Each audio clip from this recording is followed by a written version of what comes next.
ಎಲ್ಲರಿಗೂ ನಮಸ್ಕಾರ. ಅಪ್ಪಿಸ್ ಕುಕ್ಕರಿಗೆ ಸ್ವಾಗತ. ನಾನು ನಿಮ್ಮ ಪ್ರೀತಿಯ ಅಪ್ಪಿ.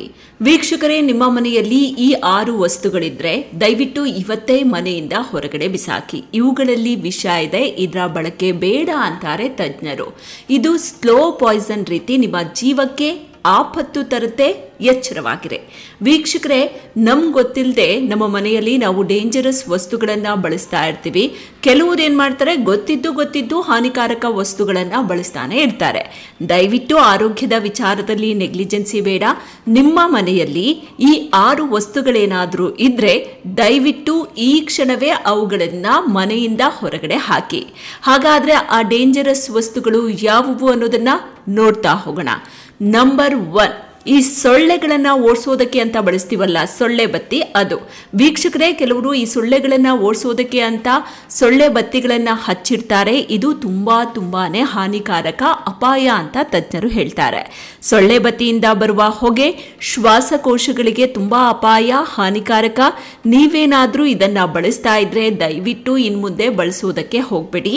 ನ್ಯಾಚುರಲ್ ರೆಮಿಡಿಗಳು ಸಿಗ್ತವೆ, ಅವುಗಳನ್ನ ಸೊಳ್ಳೆ ಓಡಿಸೋದಕ್ಕೆ ಬಳಸಿ. ಇಲ್ಲ ಸೊಳ್ಳೆ ಪರದೆಗಳನ್ನ ಬಳಸಿ. ಆದಷ್ಟು ಈ ವಿಷಕಾರಿ ಬತ್ತಿಗಳಿಂದ ದೂರ ಇರಿ. ಸೆಕೆಂಡ್ 1, ನ್ಯಾಪ್ತಲಿನ್ ಮಾತ್ರೆ. ಅಂದ್ರೆ ಬಟ್ಟೆಗಳ ಮಧ್ಯೆ ಒಂದು ಬಿಳಿ ಉಂಡೆ ಇಡ್ತೀವಲ್ಲ, ಅದು. ಈ ಬಿಳಿ ಉಂಡೆ ತುಂಬಾನೇ ಅಪಾಯ, ಇದನ್ನ ಬಳಸಬೇಡಿ ಅಂತ ವೈದ್ಯರೇ ಹೇಳ್ತಾರೆ. ಅದರಲ್ಲೂ ಮಕ್ಕಳ ಕೈಗೆ ಈ ಉಂಡೆ ಸಿಕ್ಕಿದ್ರೆ ಸಿಕ್ಕಾಪಟ್ಟೆ ಅಪಾಯ. ಹೀಗಾಗಿ ಈ ಉಂಡೆಗಳನ್ನ ಯಾವುದೇ ಕಾರಣಕ್ಕೂ ಮನೆಯೊಳಗೆ ತರುವುದಕ್ಕೆ ಹೋಗಬೇಡಿ. ಮೂರನೇದು, ಸಿಹಿ ತಿಂಡಿ ಮತ್ತೆ ಪಾನೀಯಗಳು. ಕೆಲವರು ಸ್ವೀಟ್ಸ್ ಗಳಿಗೆ ಕೃತಕ ಬಣ್ಣವನ್ನ ಬಳಸ್ತಾರೆ. ಇವು ಆರೋಗ್ಯದ ಮೇಲೆ ಕೆಟ್ಟ ಪರಿಣಾಮ ಬೀರುತ್ತೆ. ಇನ್ನು ಕೂಲ್ ಡ್ರಿಂಕ್ಸ್ ಎಷ್ಟು ಡೇಂಜರಸ್ ಅನ್ನೋದು ನಿಮ್ಗೆ ಗೊತ್ತು. ಡೇಂಜರಸ್ ಅಂತ ಗೊತ್ತಿದ್ದು ಇವುಗಳನ್ನ ಯಾಕೆ ಸೇವನೆ ಮಾಡ್ಬೇಕಲ್ವಾ? ಆದಷ್ಟು ಇದರಿಂದ ದೂರ ಇರಿ. ಮನೆಯಲ್ಲೇ ಮಾಡಿದ ಸ್ವೀಟ್ಸ್ ಜೊತೆಗೆ ಪಾನೀಯಗಳನ್ನ ಸೇವನೆ ಮಾಡಿ. ಹೆಲ್ದಿ ಆಗಿರುತ್ತೆ, ನೀವು ಕೂಡ ಗಟ್ಟಿಮುಟ್ಟಾಗಿರ್ತೀರ. ನೆಕ್ಸ್ಟ್ 1, ಹಳೆ ಹಾಸಿಗೆ ಮತ್ತೆ ದಿಂಬು. ಮನೆಯಲ್ಲಿ ತುಂಬಾ ಹಳೆ ಹಾಸಿಗೆ ಮತ್ತು ದಿಂಬುಗಳು ನಿಮ್ಮ ಮನೆಯಲ್ಲಿದ್ರೆ ಅವುಗಳನ್ನ ದಯವಿಟ್ಟು ಹೊರಗಡೆ ಹಾಕಿ. ಇವು ಸೇಫ್ ಅಲ್ಲ ಅಂತಾರೆ ತಜ್ಞರು. ಇದರಿಂದ ಅಲರ್ಜಿ ಆಗ್ಬಹುದು, ಉಸಿರಾಟದ ತೊಂದರೆ, ಬೆನ್ನು ನೋವಿನಂತಹ ಸಮಸ್ಯೆಯ ಅಪಾಯ ಇರುತ್ತೆ. ಇದರ ಜೊತೆಗೆ ಪ್ಲಾಸ್ಟಿಕ್ ಬಾಟಲಿ ಮತ್ತು ಪ್ಲಾಸ್ಟಿಕ್ ಡಬ್ಬಗಳು. ಯಾವುದೇ ಕಾರಣಕ್ಕೂ ಈ ಪ್ಲಾಸ್ಟಿಕ್ ಬಾಟಲಿ ಮತ್ತು ಡಬ್ಬಗಳನ್ನ ಬಳಸಬೇಡಿ. ಇದು ಸಿಕ್ಕಾಪಟ್ಟೆ ಡೇಂಜರು ಅಂತ ನಾನು ಯಾವಾಗಲೂ ಹೇಳ್ತಾನೆ ಇರ್ತೀನಿ. ಆರೋಗ್ಯ ತಜ್ಞರು ಕೂಡ ಈ ಬಗ್ಗೆ ಎಚ್ಚರಿಕೆ ನೀಡ್ತಾನೆ ಇರ್ತಾರೆ. ಪ್ಲಾಸ್ಟಿಕ್ ಅನ್ನ ಲಾಂಗ್ ಟರ್ಮ್ ಬಳಸಿದ್ರೆ ಇದರಿಂದ ವಿಷಕಾರಿ ರಾಸಾಯನಿಕ ಬಿಡುಗಡೆಯಾಗುತ್ತೆ. ಇದು ನೀವು ತಿನ್ನೋ ಆಹಾರಗಳ ಜೊತೆ ಸೇರ್ಕೊಂಡು ನಿಮ್ಮ ಆರೋಗ್ಯಕ್ಕೆ ಹಾನಿ ಮಾಡುತ್ತೆ.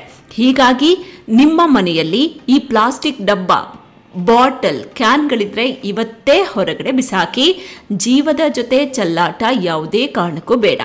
ಇದರ ಬದಲಿಗೆ ಸ್ಟೀಲ್ ಅಥವಾ ಗಾಜಿನ ಡಬ್ಬ, ಬಾಟಲ್ಗಳನ್ನ ಬಳಸಿ ಸೇಫ್ ಆಗಿರ್ತೀರಾ. ನೋಡಿದ್ರಲ್ಲ, ನಮ್ಗೆ ಗೊತ್ತಿಲ್ಲದೆ ಯಾವ ರೀತಿಯಾಗಿ ಅಪಾಯಕಾರಿ ವಸ್ತುಗಳನ್ನ ಬಳಸ್ತಾ ಇದ್ದೀವಿ ಅಂತ. ಅಯ್ಯೋ, ಎಷ್ಟು ವರ್ಷಗಳಿಂದ ಬಳಸ್ತಾ ಇದೀವಿ, ಏನೂ ಆಗಲ್ಲ ಅಂತ ಹೇಳಿ ನೆಗ್ಲೆಕ್ಟ್ ಮಾಡೋದಕ್ಕೆ ಹೋಗ್ಬಿಡಿ. ಯಾವುದೇ ಕಾರಣಕ್ಕೂ ಆರೋಗ್ಯದ ವಿಚಾರದಲ್ಲಿ ನೆಗ್ಲಿಜೆನ್ಸಿ ಬೇಡವೇ ಬೇಡ. ಆರೋಗ್ಯವೇ ಭಾಗ್ಯ ಅನ್ನೋದು ನೆನಪಿರ್ಲಿ. ಒಂದು ಸಾರಿ ಆರೋಗ್ಯ ಕೆಟ್ರೆ ನಂತರ ಪಾಡ್ ಪಡಬೇಕಾಗತ್ತೆ. ಹುಷಾರ್.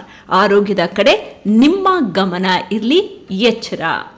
ವೀಕ್ಷಕರೇ, ಇದು ಭಯಪಡಿಸೋದಕ್ಕಾಗಿ ಮಾಡಿದಂತಹ ವಿಡಿಯೋ ಅಲ್ಲ, ಅವೇರ್ನೆಸ್ಗಾಗಿ ಮಾಡಿದಂತಹ ವಿಡಿಯೋ. ಇದು ಎಲ್ಲರಿಗೂ ಕೂಡ ಯೂಸ್ಫುಲ್ ಆಗುವಂತಹ ವಿಡಿಯೋ. ಹೀಗಾಗಿ ಆದಷ್ಟು ಶೇರ್ ಮಾಡಿ. ಇಷ್ಟ ಆದರೆ ಲೈಕ್ ಮಾಡಿ. ಜೊತೆಗೆ ನೀವಿನ್ನೂ ಕೂಡ ನಮ್ಮ ಚಾನೆಲ್ ಅನ್ನ ಸಬ್ಸ್ಕ್ರೈಬ್ ಮಾಡಿಲ್ಲ ಅಂತಂದ್ರೆ ಈ ಕೂಡಲೇ ಸಬ್ಸ್ಕ್ರೈಬ್ ಮಾಡಿ. ಪಕ್ಕದಲ್ಲೇ ಬೆಲ್ ಐಕಾನ್ ಇರುತ್ತೆ, ಅದನ್ನ ಕ್ಲಿಕ್ ಮಾಡೋದನ್ನ ಮರಿಬೇಡಿ.